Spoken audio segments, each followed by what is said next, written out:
Thank God I'm off of work. I'm sick of it. So glad we're done for the weekend. Alright, we're gonna be playing Forge, so sit back, relax, get some popcorn, some candies, whatever you guys eat. Maybe it's poo-poo. Alright, thank you guys for viewing. I do appreciate it. I love you.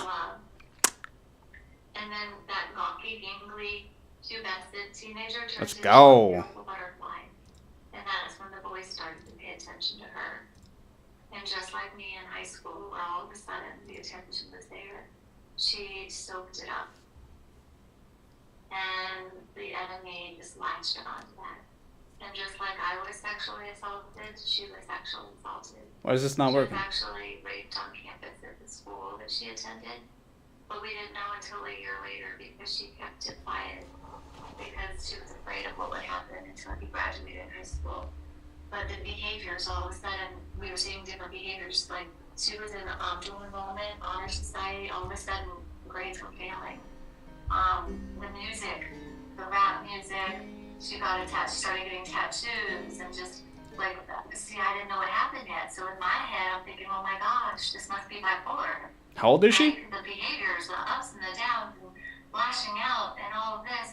But whether it was, I don't want to be quick to assign mental illness. She definitely had mental struggles, and then all these medications that were poured on top of her. But it was that woundedness, that little girl that was longing for the Father's love and seeking it in all the places like I saw it. Kombucha. And not finding it. This trauma after trauma of what happened to her. One boy then did something and recorded her, and she didn't know, and then airdropped it. I don't know if you know what airdropped. I had to learn all about that to the entire school. So then there's that embarrassment and that shame, and then blaming her, like all the teachers and the football players. So I mean, but she was tough. She daily went to school and she kept going. And she was holding it together all the while, and then inside she was breaking apart. What the flip? And I didn't know at the time that's when she started to smoke weed, drink, and then people started to introduce her to Percocets, the pain pill. Yes. There's oftentimes, isn't there, Abby, a mix of the spiritual Dang, it's hot in here. dynamic of what's going on with mental illness as well as the psychiatric aspect of it. The two seem to be commingled to some extent. Yeah. All right, let's go. Let's play. This open door, if you will, that to now with the drugs on top of that, or the alcohol, and the trauma, traumatic, of being raped, and all of these things going on. In a sense, it was almost a replay. It must have gone through your mind of, I can empathize entirely with what my daughter was going through, but yet there was on top of that, there was this mental illness also. Yeah, and then her, growing up with a mom as a therapist, both my kids have plenty of therapy. She was more open. My son definitely was not, but nothing was really helping. And then that made me not angry with God. Wow, a human. Like, why can't, and then I tried to, I wanted, if I can help these other I think it's I tried to pour into, but you dwarf can't be a or therapist goblin for I your need. children. They say, a prophet's without honor in their own home. You can't be a therapist to your own children. And so Really? I was trying to find the balance between, being a mom, but also probably over or enabling some things because I didn't want the woundedness for them. The father, what happened with there, and then now this happening to her. So wanting to be a friend, wanting to love, but again, also no, you can't. So very strict, but at the same time, I didn't know where to turn. And even trying to turn to help with the therapist at the school or other outside therapists, or even turning to the church. Not really getting the support from the church. you know, that I was hoping for, just to love on my daughter, because on the outside, there's this girl that was acting sporadic, tattoos, cursing, yelling, into the rap culture at this point. For all accounts, mean and nasty. That wasn't good. She was nice on the whole world. But she had this, like, whereas mine, I had the facade, and I was always, like, me help people, so mine was more like the kindness and the love, and for all that hers was, nobody's ever gonna hurt me again. And so hers was more that other extreme. Well, I hope you guys are having a good day. Okay, well, I'm just gonna have sex. Thank you so much for watching. I really do appreciate it. I'm gonna be in control. So hers went to the other extreme. And so we tried paper X with her, even though those don't help with mental abilities. Sorry, just trying to move my mic. Even putting her in a residential home, you know, for troubled teens, but that wasn't helping. I mean, I was desperate to try anything. Not because I didn't want her with me. I didn't want her to go down. I got my own private server. And meanwhile, her brother, who's only 3 years younger, is watching it all happen. And I didn't even realize I missed it. That he was trying to cope in the best way he could. And he started smoking marijuana as well. So he starts using substances to cope with them while watching all this crazy behavior. For those wondering what this is Randy K. Ministry. Demonic. Because I think she had the same gifting that I did. She was very sensitive. All of her friends would always come to her, and she was like, Mom, I feel like I'm their therapist. Might have to turn up the music a little just so I don't get banned on YouTube. And then she also just went out crying and pushed away. I believe that she also sensed and felt things, but didn't really want to talk about it. Because, I mean, she was at this point only 16. I gotta go kill that Reaper.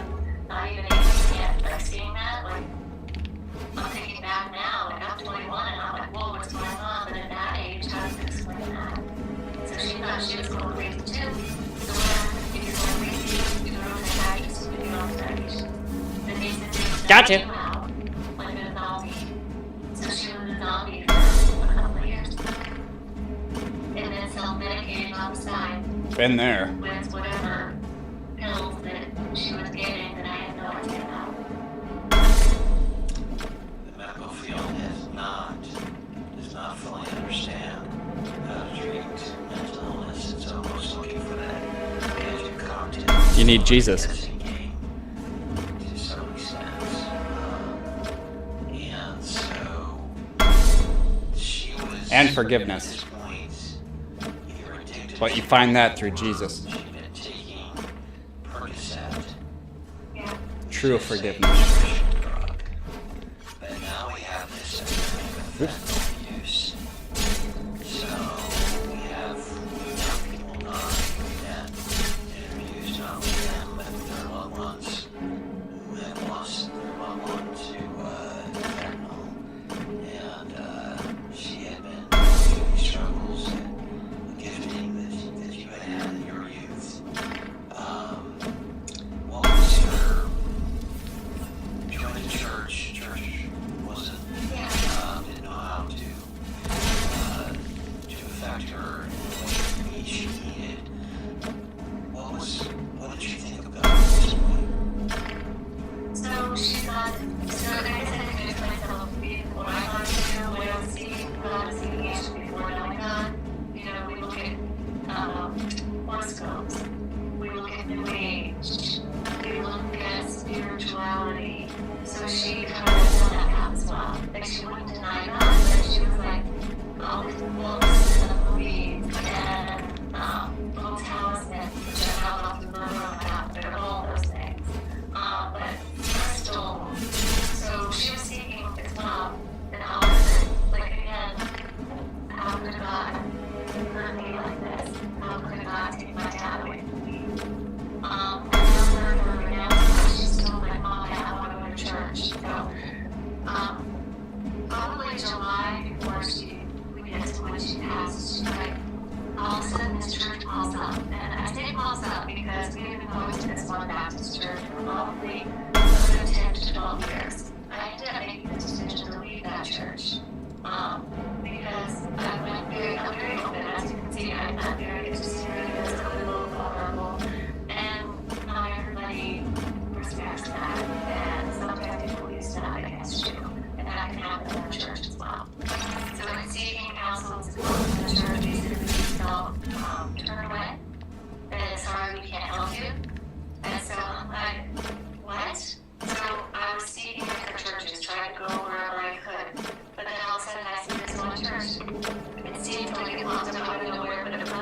it was just it wasn't the right time. And I told my daughter, hey, let's go try this church.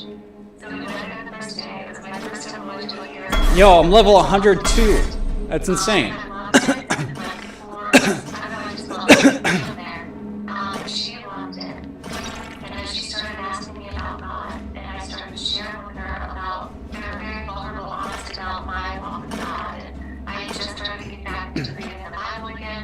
All the trauma going on. It's not that I didn't want to be close to God. It's very subtle how you're pulled away on focusing so much on a problem or an issue that you don't even think about. I'm the best around. Nothing can ever bring me down. We fixed this. We get that. So at this point, I couldn't even tell you the last time I opened up my Bible. That makes me so sad. Because now, every day, I feel empty without His Word. But I hadn't been reading it. So she and I went on this journey together.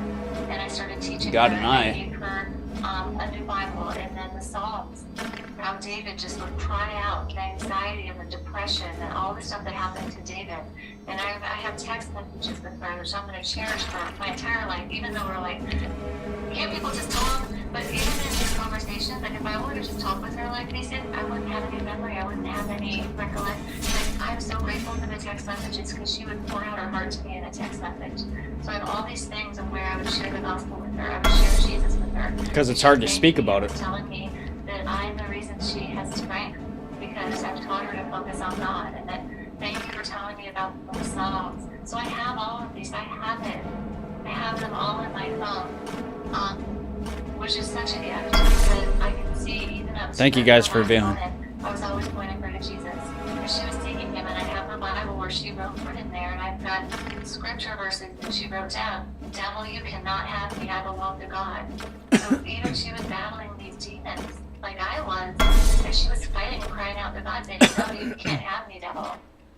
And so this church that we had found, that she was like, okay, well, I want to keep going. So she would come with me. I had no idea still about, I did not know about the fentanyl, the price that had laced with fentanyl, these fake pills, until all of a sudden everything kind of erupted. So we started going to that church. Didn't even see that guy. September is when I started getting more information. And her brother, of all people, called me one night because he wasn't with us at the time. Come on, Lefty! Situations we had in the hall that just wasn't healthy or good. And he called me screaming. No, I'm just weak. You need to get her. This is where she is. This is where she's at. I'm like, what? It's like my whole life. How did I miss this whole world? So, and I'm going to share again something here that's very vulnerable. I won't name names, but I think it's important to put here. I learned that somebody that she had looked up to that was significantly older than her, that was a martial arts instructor for her when she was a child from, say, 7, 8, up to her teenage year that she looked up to. Basically, when she had turned 18, had started messaging her. And then when she had turned 20, I learned that they began as a sexual relationship, and that he was also one that gave her drugs. Dang. So I found all this out on a phone call with my son, screaming at me. Not screaming at me, but more like, help her, save her. So that's when I went into a tailspin, just running out of my house. I had no shoes on, again, no shoes, and in my car trying to find her, to pull her away from this evil person. I was able to get her home. She thought that he loved her. She believed that this person loved her and that she was suicidal.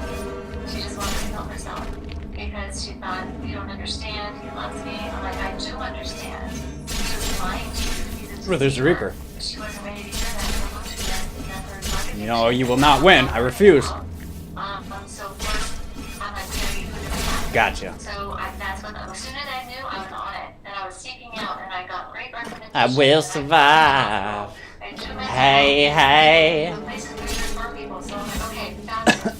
So I thought we were making the best. Dude, I'm so much stronger compared to last week. Which ended up being a terrible situation. Because even there at this rehab facility, they didn't have the support or the help that she had wanted. She wanted the therapy. She did not want to be addicted. She wanted to be healed. But they never gave her the therapy. She was only there a month. It turns out I have evidence also in a journal that she wrote, and I've learned after that there was a man 40 years old, a patient there, that had a step in, took advantage of her while she was at the rehab. And so where were the people that were supposed to monitor and take care of my daughter? So she's there trying to seek help. This happens. She gets out on a Monday. You know why Jesus says to forgive all the time? Because people like that she just talked about, they're possessed. Which I can be possessed too. And it's not just getting upset. It's talking filthy and stuff like that. That's what evil is. It's your demons. So that's why Jesus says to forgive. Because that's not truly them. That's why Jesus says that the only person that truly knows you is him. Because you may know your son, your daughter, your dad, your mother, but that's with the demon with them. That's inside them. And yes, demons, evil spirits, fallen angels, whatever you call it, they can read your mind. I'm telling you that now. Those pastors that say that they can't, they're lying. Absolutely lying. They can make your thoughts change. And other thing, some pastors are saying that pets and animals don't go to heaven. Have you not read the Bible? Have you not read the Bible? Read the Bible again. How about that? Yes, animals, pets, they do go to heaven. Like, that's just, it's common sense. But still, you got these pastors saying, no, At work, learning about trauma-informed care, right? Trying to find balance, trying to figure out how to find